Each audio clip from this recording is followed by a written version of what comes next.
넘쳐나는 허위 정보 속에서 팩트만 콕콕 짚어드립니다. 오늘의 뉴스아이다 팩트 기상도 지금 시작합니다. 먼저 부동산 전선입니다. 투어구역 실거주 유예 확대, 세입자 계약갱신 청구권 하루아침에 사라진다. 2년도 못 채우고 쫓겨날 수 있다. 관련 보도가 이어지면서 혼란이 커지고 있는데요. 이 주장 사실일까요? 진짜 팩트는 무엇인지 짚어보겠습니다. 다음은 산업안전 전선입니다. 오늘 오전 대전에 위치한 한화 에어로스페이스 사업장에서 폭발 사고가 공장에서 난 불로 14명이 목숨을 잃고 74명의 사상자가 발생했습니다. 중대재해조사, 노동부 단계만 1년. 사고는 발생했는데 조사는 제자리 걸음이란 지적이 나오고 있습니다. 실제 조사 절차는 어떻게 진행되는지 살펴보겠습니다. 마지막은 공급망 전선입니다. 중동 정세 불안으로 요소수 대란이 재현되지 않을까 하는 우려 속에 사재기 불안까지 확산되고 있는데요. 실제 수급 상황은 어떤지 점검해 보겠습니다.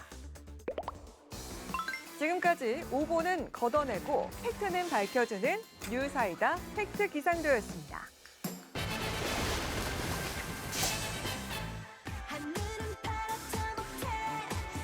시청자 여러분 안녕하십니까? 쏟아지는 정보 속에서 중심을 잡는 KTV 팩트체크 뉴스아이다. 소문은 걸러내고 팩트만 남기는 팩트 정리맨 최대환입니다. 안녕하세요. 답답한 뉴스엔 청량감을 헷갈리는 정보 속의 팩트만 콕 집어내는 팩트 족집게 강아랑입니다. 자, 매주 함께 해주시는 분이죠. 복잡한 법과 제도를 쉽고 정확하게 짚어주시는 서연희 변호사님 함께 하십니다. 어서 오세요. 어서 오십시오. 네, 안녕하세요. 서연희입니다. 오늘도 헷갈리는 정보는 바로잡고 사실관계는 정확하게 정리해드리겠습니다. 네, 오늘도 시청자 입장에서 궁금한 부분 또 법적으로 어떤 점을 우리가 들여다봐야 하는지 짚어주시기를 부탁드립니다. 자, 최근에 이런 내용들이 온라인에 빠르게 퍼지고 있습니다. 토허구역, 즉 토지거래 허가구역 실거주 유예 확대로 세입자들의 계약갱신 청구권이 하루아침에 사라진다? 2년도 못 채우고 쫓겨날 수가 있다? 내용만 들어보면 세입자들의 권리가 통째로 날아가는 것 같은데요. 이거 과연 사실일까요? 네, 지난 5월 12일 국토교통부가 토지거래 허가구역 내 실거주 유예 확대 조치를 발표하자마자 네. 세입자 피해를 우려하는 기사가 나오기도 했는데요. 토지거래 허가구역 거주 중인 세입자나 주택 매매를 고민 중이라는 분들이 있다면 더욱 민감하게 받아들일 수밖에 없는 내용입니다. 이재명 대통령이 비거주 1주택자가 토지거래 허가구역에서 집을 팔 때 사실상 갭투자 허용이라 주장하는 건 억지 비난에 가깝다고 꼬집었습니다. 열심히 일해가지고 정책 결정해서 해놓으면 그걸 이상하게 왜곡 조작 보도해가지고 혼선 일으키고 또 시장에 아주 나쁜 신호 주고. 그렇습니다. 최근에 발표된 실거주 유예 확대 조치가 정확하게 어떤 네. 내용인지 그리고 언론에서 제기한 우려는 과연 사실인지 오늘 저희가 팩트체크해 보겠습니다. 네, 자 그래서 오늘 이분을 모셨습니다. 토지거래 허가제와 토지정책을 담당하고 계신 국토교통부 토지정책과 한정희 과장님 나오셨습니다. 어서 오세요. 어서 오십시오. 네, 안녕하세요. 국토교통부 토지정책과장 한정희입니다. 토지거래 허가구역에서의 실거주유예와 관련된 오해를 오늘 정확하게 풀어드리겠습니다. 네, 자 그럼 과장님과 함께 바로 사실관계 확인부터 해보도록 하겠습니다. 자 이번 토어구역 실거주 유예 확대 조치로 세입자의 계약갱신 청구권이 사라질 수 있다는 이 보도 사실입니까? 한마디로 말씀드리면 전혀 사실이 아닙니다. 세입자의 계약갱신 청구권은 법적으로 보장되는 권리이기 때문에 사라질 수가 없습니다. 그렇군요. 네. 최근에 부동산 정책을 둘러싸고 사실과 다른 정보들이 확산이 되면서 시장 혼란을 키우고 있다. 이런 우려가 나오고 있습니다. 이번 논란의 출발점이 된 5월 10일 토호구역 내 실거주 유예 확대 조치. 이거 어떤 내용인가요? 먼저 실거주 의무에 대해서 설명할 필요가 있을 것 같습니다. 네. 현행 제도상 토지거래 허가구역 내에서는 투기적 거래를 차단하기 위해서 실거주 목적의 거래만 허가를 받을 수 있고 매수자는 허가일로부터 4개월 내에 입주를 해서 2년간 실거주를 해야 됩니다. 네. 그런데 이제 매수하려는 주택에 기존 세입자가 있고 남아있는 계약 기간이 4개월 이상 길게 남아있는 경우에는 실제로 이 실거주 의무를 이행하기가 어렵습니다. 네. 따라서 이런 경우에는 허가를 받을 수가 없고 당장 거래를 할 수가 없는데요. 그런데 지난 2월에 다주택자 양도세 중과 유예가 종료되면서 그랬죠. 정부가 5월 9일까지 해당 다주택자들은 보유주택을 매각해야 중과를 피할 수 있게 되었습니다. 그렇죠. 이와 같이 실거주 유예를 받고 즉시 거래를 해야 되는 필요성이나 의사를 가지고 있는 분들은 양도세 중과 문제가 있는 다주택자뿐만이 아니고 일시적 이주택자라든지 네. 비거주 일주택자들도 마찬가지거든요. 네. 그래서 이런 분들과의 형평성 차원에서 이번에 세입자 있는 주택 전체로 실거주 유예를 확대하게 되었습니다. 네. 네, 그렇군요. 이렇게 설명을 들으니까요. 이 조치 배경은 제가 이해가 되는데요. 네. 하지만 그 정작 세입자분들은 이게 나에게 실제로 뭐 어떤 영향이 있느냐 이걸 궁금해 하실 텐데요. 세입자 입장에서 이번 조치 이후에 뭔가 실질적으로 달라지는 게 있다면 어떤 부분을 챙겨야 할지 변호사님께 여쭙겠습니다. 네, 세입자 입장에서는 두 가지가 궁금하실 텐데요. 나의 임대차 계약 기간이 보장을 받는지, 그리고 이제 계약갱신 청구권을 행사할 수 있는지 이게 궁금하실 것 네. 같습니다. 주택임대차 보호법상 보장된 이 두 가지 권리는 모두 인정이 되기 때문에 이번 조치와는 아무런 영향이 없다 이렇게 말씀드릴 수 있겠습니다. 이런 계약갱신 청구권을 또 쓰고 싶기도 한 세입자분들 많으실 테고 네. 또 그 유예 기간이 어느 정도인지도 궁금해하신 분들 많을 텐데 그 기간 어느 기간 안에서 사용할 수 있을까요? 네, 예리한 질문이신데요. 네. 이번 조치가 2028년 5월 11일까지이기 때문에 이 조치를 발표한 시점으로부터 2년간의 임대차 계약에 아하. 대해서는 적용이 됩니다. 하지만 그 이후에 체결하시는 계약에 대해서는 실거주 유예가 적용되지 않는다라고 보셔야 되겠습니다. 네. 그렇군요.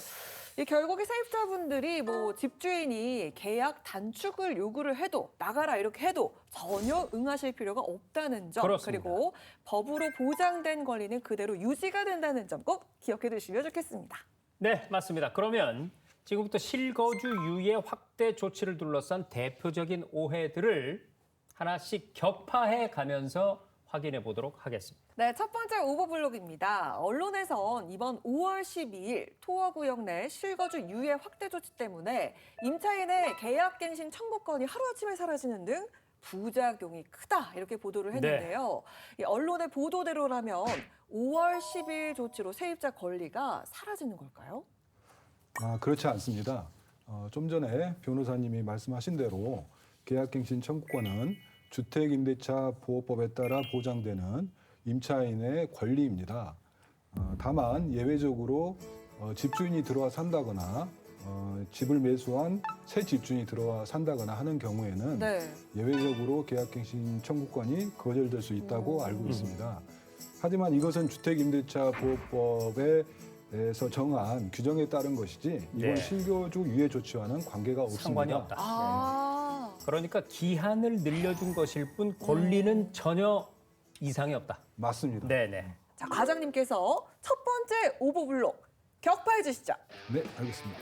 시원하게 격파를 부탁드립니다. 임차인 여러분 걱정하지 마십시오. 임차인의 계약갱신 청구권 보장됩니다. 와!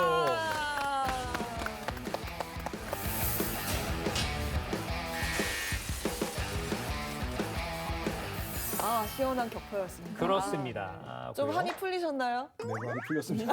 네, 좋습니다. 자, 그럼 두 번째 오버블록을 가보도록 하겠습니다. 자, 해당 보도에서는 집주인이 매각에 나설 경우, 즉 집을 팔겠다고 나설 경우에 최근에 계약을 체결한 세입자들까지 계약 종료 시점을 앞당겨서 집을 빼줘야 하는 상황이 발생할 수 있다. 이렇게 얘기를 했습니다. 이번 조치로 세입자가 법으로 보장된 최소 임대 기간인 2년도 못 채우고 쫓겨나야 하는 상황이 과장님 실제로 발생할 수 있는 건가요? 네, 이미 체결되어 있는 임대차 계약은 법적으로 임차 기간이 보장되어 있습니다. 네. 따라서 세입자의 의사에 반해 가지고 임차 계약 기간이 지나지 않았는데도 쫓겨난다거나 하는 상황은 발생할 수가 없습니다. 저희가 이번에 실거주 유예 조치를 시행하면서 세운 기준은 5월 12일 발표일 당시에 이미 존재하는 네. 임대차 계약 상의 계약 기간을 기준으로 하는 거기 때문에 그렇죠. 이 계약을 변경하거나 단축하는 것은 해당 사항이 없습니다. 따라서 집주인이 계약 기간을 변경하거나 단축해서 실거주 유예를 받고자 할 이유가 없고 임차인을 종용해서 계약 기간을 단축할 가능성이 없습니다. 따라서 보도에 나온 집주인이 임차인을 종용해서 임차 기간도 끝나기 전에 세입자를 쫓아낼 수 있다. 이런 거는 전혀 사실이 아니라고 할 수 있겠습니다. 그렇군요. 네. 과장님, 두 번째 오버블록 시원하게 격파해 주시죠. 세입자의 2년 임대 기간 확실히 법으로 보장됩니다. 과장님의 속이 좀 한이 어떠신가요? 네. 시원하신가요? 후련합니까? 예.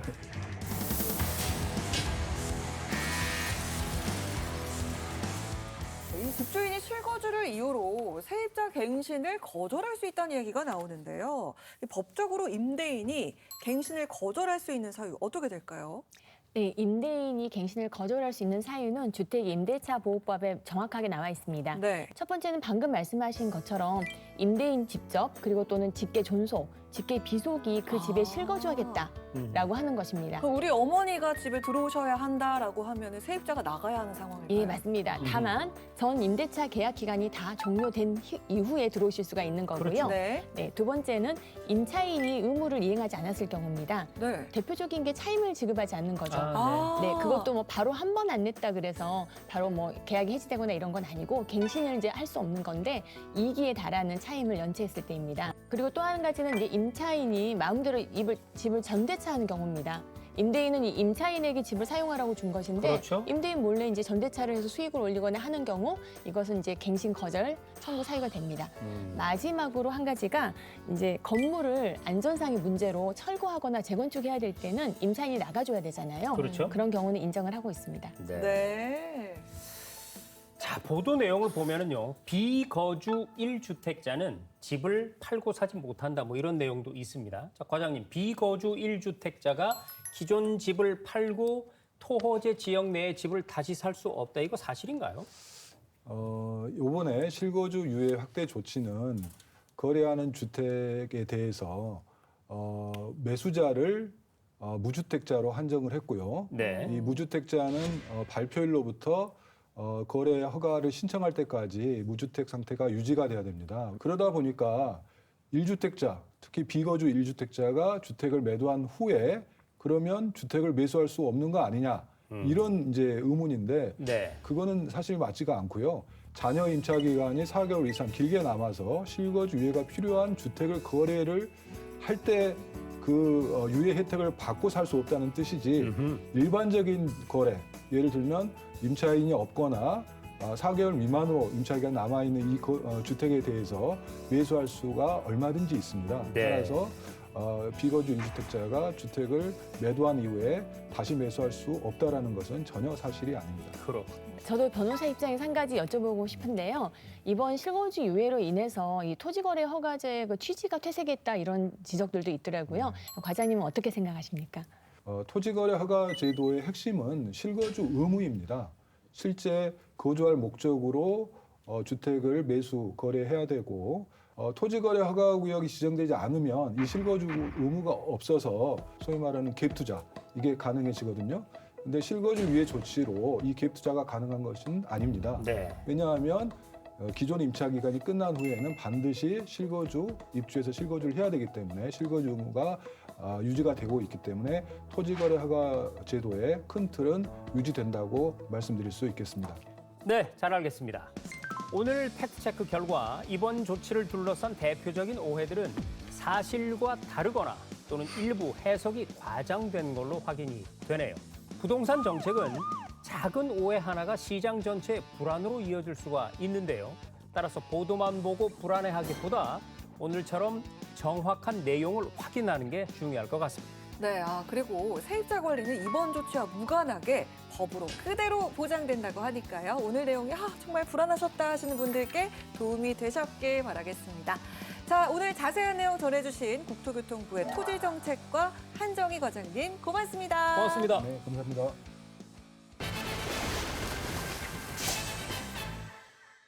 네, 요즘 안전사고에 대한 관심이 매우 큽니다. 특히 규모가 큰 중대재해의 경우에는 인명피해를 피할 수 없는 경우가 많아서 안타까움이 더 큰데요.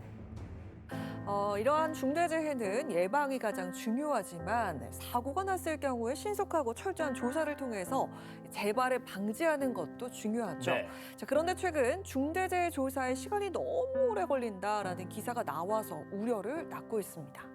자, 고용노동부 조사만 기본적으로 1년이 걸린다. 이런 내용인데 사실인지 한번 알아보겠습니다. 고용노동부 중대산업재해수사과에 이경재 과장 나오셨습니다. 과장님 어서 오십시오. 어서 오세요. 안녕하십니까. 고용노동부 중대산업재해수사과장 이경재입니다. 오늘 중대재해 조사에 대한 궁금증 자세히 풀어드리겠습니다. 네, 그럼 우선 팩트부터 확인을 해보도록 하겠습니다. 중대재해처벌법 이 위반 수사가 고용노동부 단계에서만 평균 1년이 걸린다라고 하는데 진짜 이렇게 오래 걸립니까?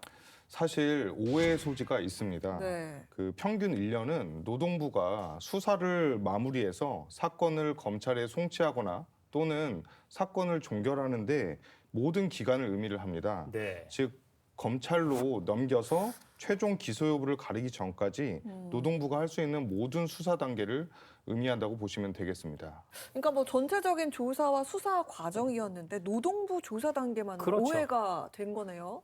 어쩐지요. 왜냐하면 인명사고가 빠질 수 없는 중대재해의 경우에 노동부 조사만으로 끝날 수는 없는 일이거든요. 자, 그러면 과장님, 이 중대재해처벌 관련 조사 절차가 어떻게 돼 있길래 이런 오해가 불거진 걸까요?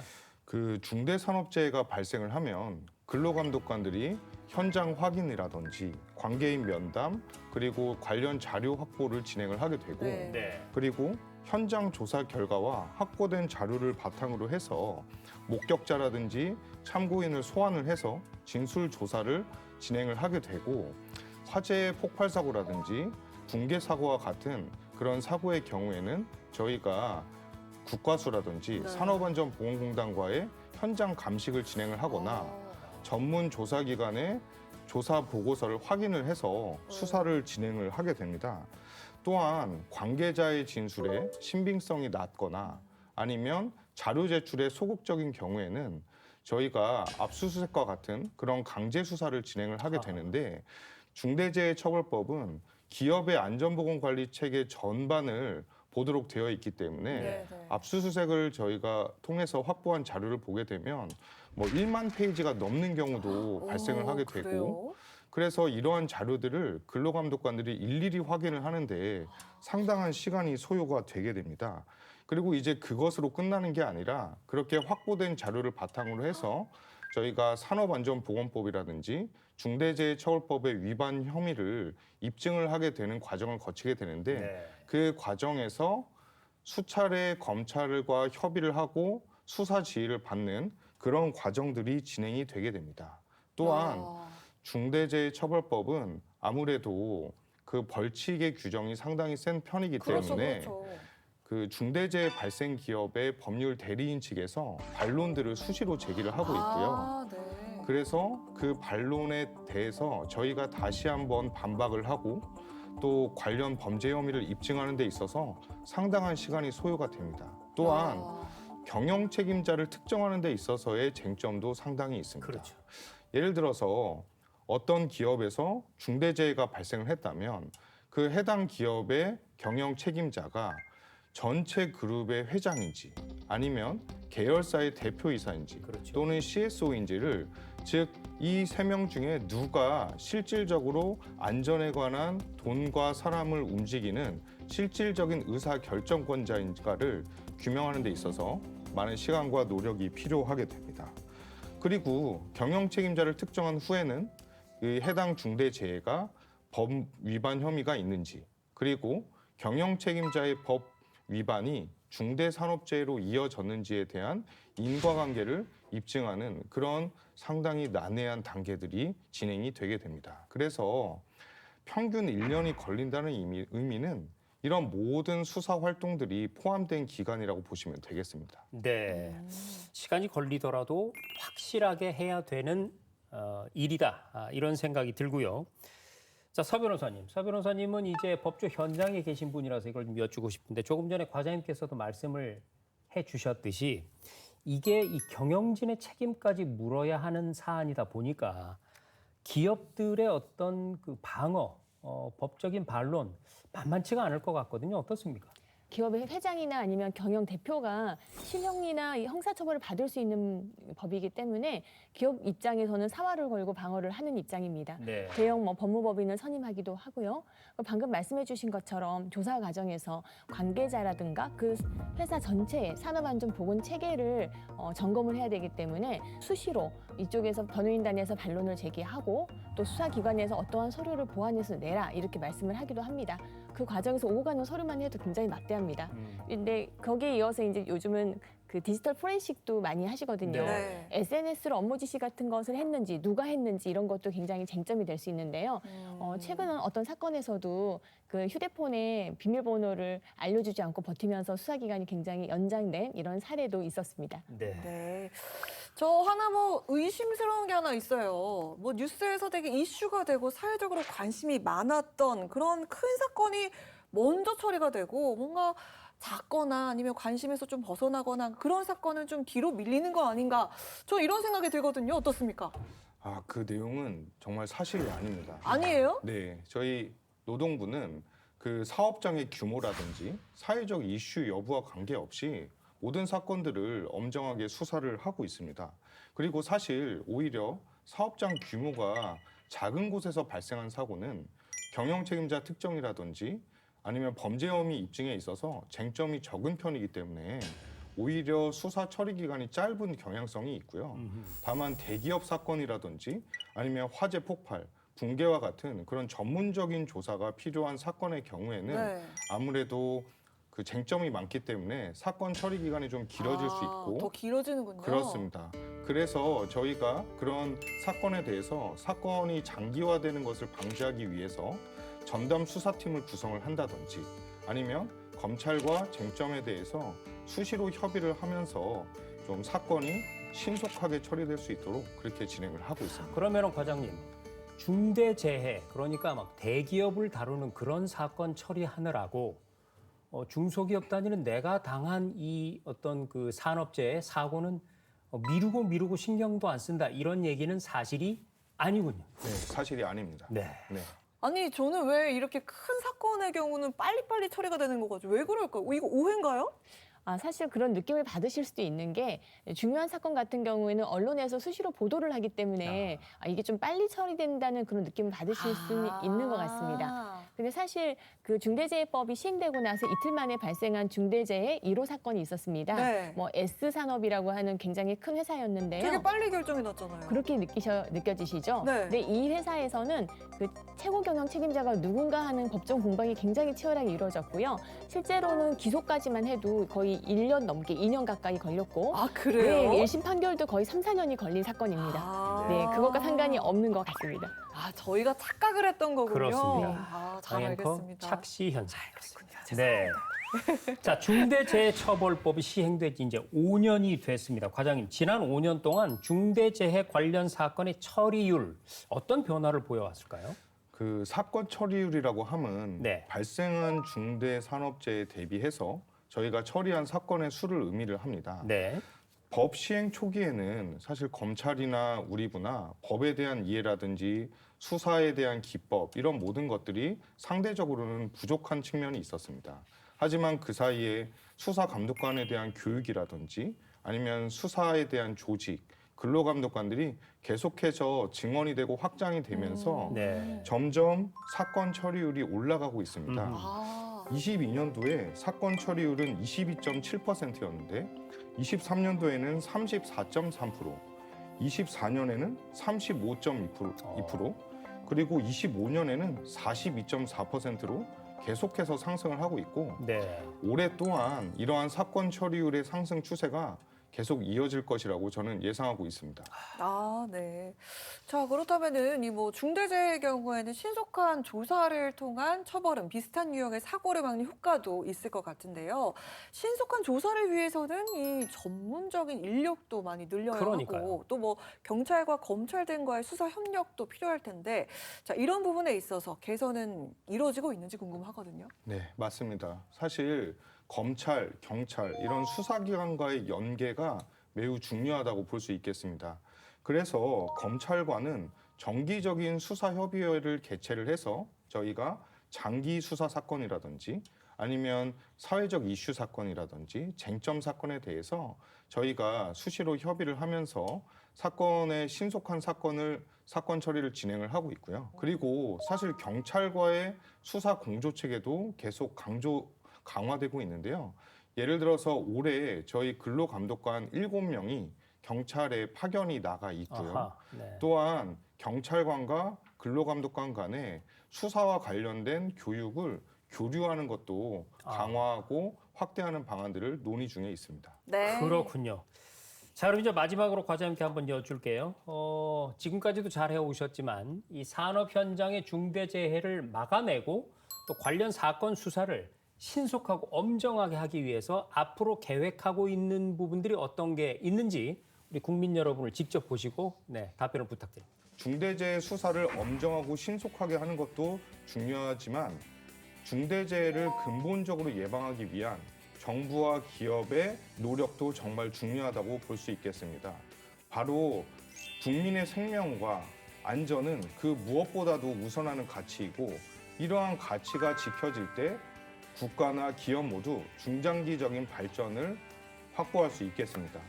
고용노동부는 중대재해를 근본적으로 예방을 하기 위해서 수사뿐만 아니라 컨설팅 그리고 재정 지원과 같은 노력들을 앞으로 아끼지 않도록 하겠습니다. 아우, 저도 오늘 그동안 있었던 오해가 싹 풀린 것 같습니다. 네. 시청자 여러분들도 오해하지 마시고 팩트만 확인하시기 바라겠습니다. 자, 지금까지 중대재해 사건 조사와 관련한 오해들을 풀어봤고요. 자세한 내용을 전해주신 고용노동부 중대산업재해수사과 이경재 과장님 고맙습니다. 고맙습니다. 감사합니다.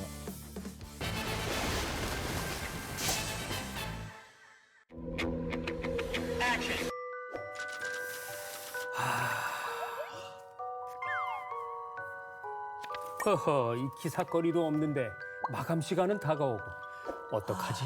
참 이거 큰일이야. 이거 인터뷰할 사람도 하나도 없어. 그러게 말이야. 강 기자, 그러지 말고 말이야. 우리가 기사를 하나 만들어 보면 어떨까? 그래도 되나? 아니 뭐 어때? 다치는 사람이 하나도 없는 그런 기사를 만들면 되잖아. 미국 이야기는 금방 검증이 될 것 같고 말이야. 중국 어때? 만리장성을 허문다. 뭐 이런 얘기. 아, 좋은데? 그렇지. 그러면은 지구 반대편에 있는 오래된 건축물에 대한 거를 뭐 누가 알겠어. 그렇지.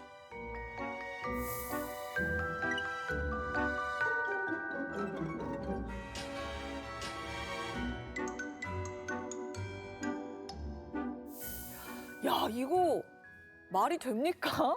진짜 이거 가짜 뉴스를 신문에 실었다고요? 그렇습니다. 당시 4명의 기자가 이 가짜뉴스 제작에 가담을 했는데요. 문제는 여기서 끝도 아니었습니다. 1939년에 노스 아메리칸 리뷰의 세계를 뒤흔든 가짜라는 기사가 실렸는데요. 여기에 1899년 덴버 신문들이 냈던 이 가짜뉴스 때문에 중국에서 의화단 운동이 일어났다. 또 이런 얘기를 한 겁니다. 이건 아니죠. 이건 역사 왜곡 아니겠습니까? 그렇습니다. 가짜 뉴스를 가지고 더 큰 가짜 뉴스를 또 만든 거네요. 네, 가짜 뉴스를 한 번 제대로 검증하지 않으면 또 다른 가짜 뉴스가 탄생된다는 것을 보여준 셈이죠. 과거엔 종이신문이라서 그 속도나 지역적인 한계라도 있었는데 지금은 온라인을 타고 몇 초 만에 전 세계로 쫙 퍼지니까 이게 더 위험할 것 같습니다. 그렇습니다. 그만큼 파급력도 더 크고 또 다른 가짜 뉴스를 불러올 위험도 커진 것이죠. 이 정도는 괜찮겠지라는 생각 가짜 뉴스와 관련해선 절대 하면 안 되는 이유입니다.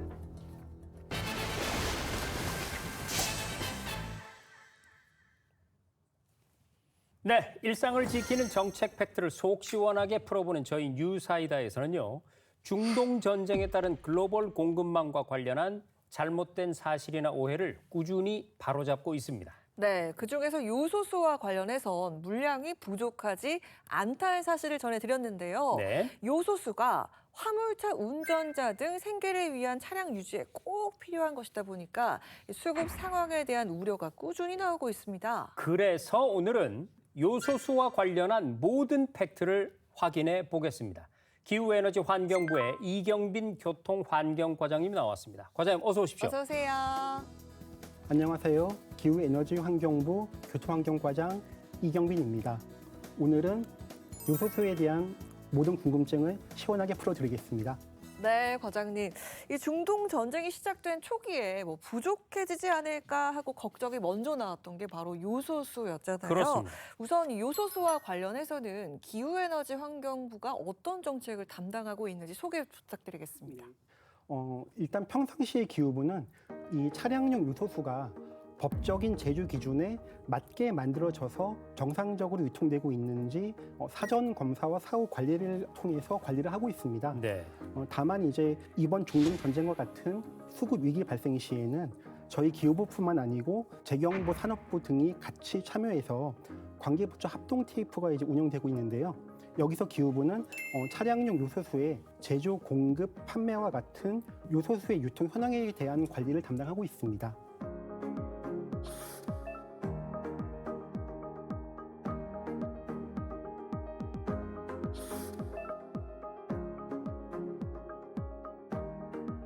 자, 중동 전쟁이 터지면서 요소수 사재기를 걱정하는 기사들이 꾸준히 나오고 있습니다. 과장님, 지금 사재기를 우려할 만한 그런 상황인가요? 여기에 대한 결론부터 말씀드리면은 전혀 사실이 아니고 네. 이 문제에 대해서는 전혀 걱정하실 필요가 없습니다. 네. 지금 현재 국내에 차량용 요소와 요소수의 전체 재고를 합치면은 약 이제 2.5개월분이 이미 확보가 되어 있고요. 6월, 7월까지 약 3개월분 정도가 앞으로도 계속 수입될 그런 계획이 있습니다. 그래서 현재까지는 차량용 요소와 요소수의 수급 상황은 특별한 문제 없이 안정적으로 유지가 되고 있는 상황입니다. 그렇군요. 자, 확실하게 지금 팩트를 짚어주셨고요.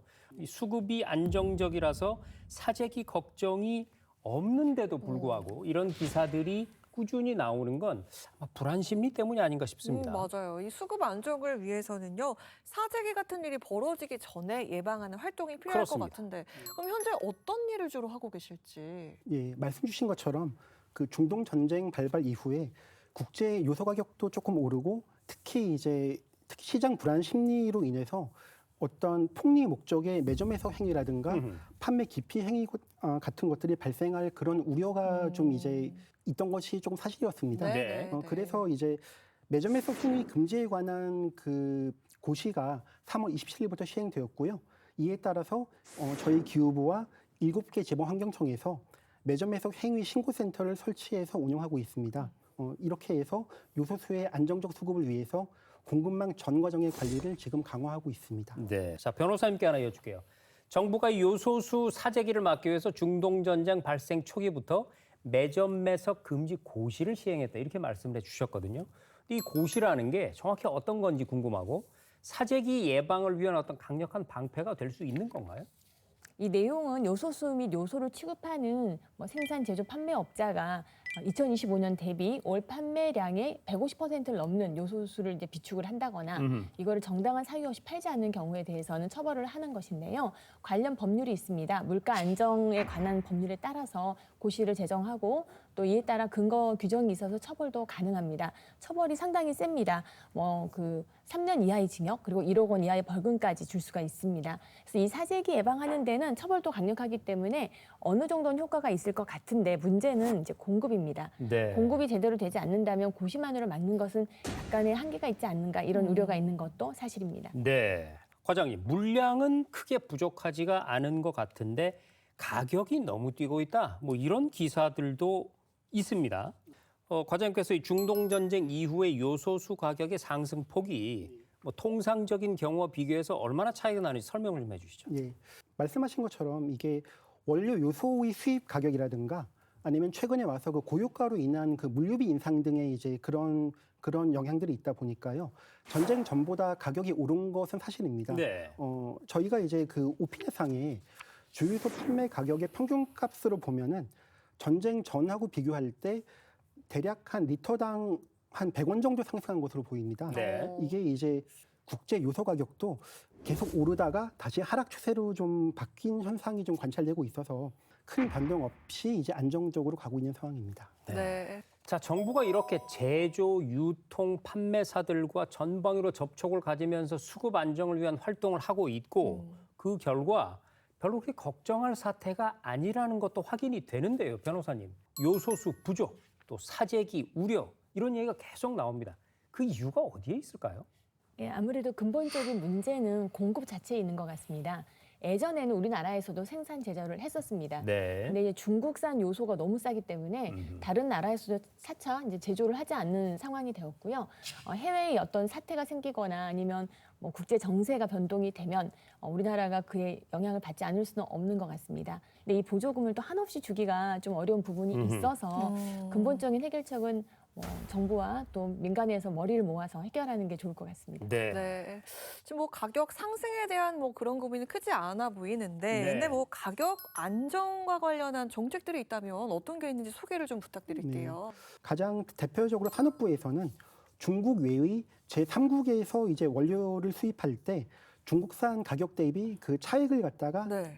일부 지원하고 있습니다. 아. 조달청에서도 그 요소수 제조기업의 생산에 문제가 생기지 않도록 공공비축 요소 물량을 필요한 때는 적정 네. 가격에 방출을 해서 요소수 가격을 안정적으로 유지하기 위한 그런 것들을 시행하고 있습니다. 자, 이렇게 시스템도 마련하고 이번 중동 전쟁처럼 상황이 터지면 즉시 정부가 대응을 하고 있는데도 걱정하는 국민들은 있을 수밖에 없는 것 같습니다. 자, 과장님, 그 걱정을 오늘부로 좀 시원하게 덜어드릴 수 있게 마지막으로 한 말씀 부탁드립니다. 네. 저희 정부는 국민들께서 그 필요한 만큼 이제 요소수를 구매하시는 것에 불편함이 없도록 관계부처가 함께 정부의 가용수단을 총동원하여 시장 상황을 면밀히 살피고 적절히 대응을 하고 있습니다. 앞으로 이 중동 전쟁 위기 상황이 끝날 때까지 요소수 수급이 안정적으로 계속 유지가 될 수 있도록 앞으로도 최선의 노력을 다하겠습니다. 네, 불안은 작은 문제도 큰 문제로 키울 수가 있습니다. 요소수 수급 안정 문제, 정부와 업계가 손을 맞잡고 함께 노력하고 있는 이 결과를 믿고 지나친 걱정은 내려놓으셔도 좋을 것 같습니다. 오늘 자세한 내용 전해주신 기후에너지환경부의 이경빈 과장님이었습니다. 고맙습니다. 고맙습니다. 고맙습니다. 네, 오늘도 세 가지 주제를 팩트체크로 꼼꼼하게 확인해 봤습니다. 넘쳐나는 정보 속에서 정확한 사실을 확인하는 습관, 그것이 불안을 줄이고 올바른 판단으로 이어지는 첫걸음이 될 것 같습니다. 지금까지 KTV 팩트체크 뉴사이다였습니다. 다음 주에도 정확한 팩트로 찾아뵙겠습니다. 고맙습니다. 고맙습니다. 대화하듯이 해주시면 되겠습니다. 네, 알겠습니다. 근데 과장님 경찰 아니시죠? 네, 아닙니다. 네. 약간 그런 느낌이 있으시죠? 수사과로 돼 있어. 아, 맞습니다. 저희 네. 중대산업재해 수사과 맞습니다. 그러니까 네. 수사과로 돼 있는데 또 굉장히 절도 있어 보이셔가지고 감사합니다. 경찰 출신이신가 아니요. 궁금했어. 과장님 목소리가 너무 좋으세요. 아, 네, 목소리 좋으세요. 감사합니다. 저도 목소리를 깔게 되는데요. 어떡하죠? 더. 네. 사이다 중간중간 마시셔도 됩니다. 이거 마시는 거예요? 아, 예. 마셔- 드셔도 돼요. 네, 네. 마실 수 있는 유사이다입니다.